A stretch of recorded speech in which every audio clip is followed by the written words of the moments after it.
រៀបសួរសូមស្វាគមន៍មកកាន់ទឹកដីខេត្តកំពង់ឆ្នាំងដើម្បីអបអរទិវាប្រាក់រៀលឆ្នាំ2025យើងចង់ដឹងថាតើលុយ 10000 រៀលអាចទិញអ្វីបានខ្លះនៅក្នុងខេត្តកំពង់ឆ្នាំងសូមអញ្ជើញរីករាយទស្សនាតាមដានទាំងអស់គ្នា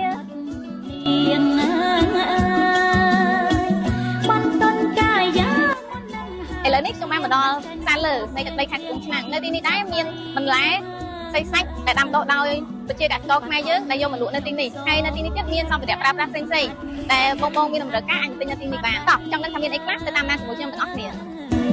អាយចំធំលោកជំទាវភ្ញៀវតែនៅក្នុងស្រីទាំងកុមារីកុមារា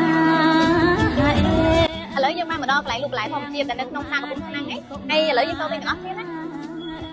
សួស្ដីបងខ្ញុំអាចសុំទិញបន្លែ1000បានអត់ចាបងអញ្ចឹងខ្ញុំទិញ1000ណាអារម្មណ៍ទៀតកំសាន្តក្រុមទាំងទីរំមិនได้សុំជួនទាំងប៉ុន្មានបានទេសនា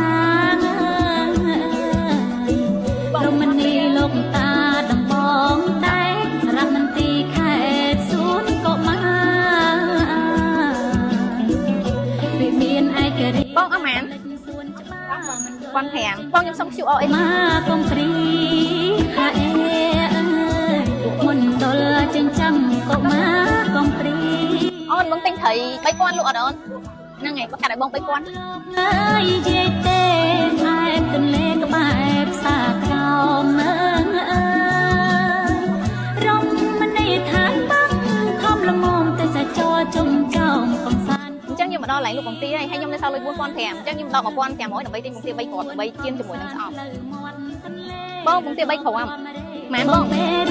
សុំ QR សាក្រមសាលើស្ទើរហោហៀលូដោពងភីលូដល់រិទ្ធរីឥឡូវខ្ញុំនៅសល់លុយ3000អញ្ចឹងខ្ញុំនឹងទិញចេកអាំងមកចកាហើយចេកអាំងនៅនេះជាចេកអាំងដែលឆ្ងាញ់ហើយក៏មានលក់បាយក្តាំងដែលឆ្ងាញ់ដែរប្រចាំនៅខេត្តកំពង់ឆ្នាំងហ្មងតោះបងទិញចេកអាំងមកចកាវាបានជាប់ជាស្រុកលូតលាស់បងទិញសំពៅ1000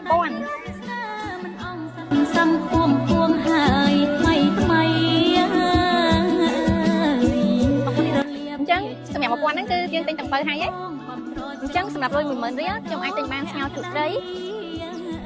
ឆាស្ពៃនិងបង្គាចៀនស្អំជាពិសេសយើងមានបង្អែមជាមួយនឹងចេកអាំងនិងទឹកអំពៅទៀតហ៎តោះអញ្ចឹងយើងទៅធ្វើម្ហូបទាំងអស់គ្នាម្ហូបទាំង3មុខរបស់យើងបានធ្វើរួចរាល់ហើយជាចុងក្រោយជួយគាំទ្រផលិតផលខ្មែរជាពិសេសគាំទ្រប្រាក់រៀលខ្មែរ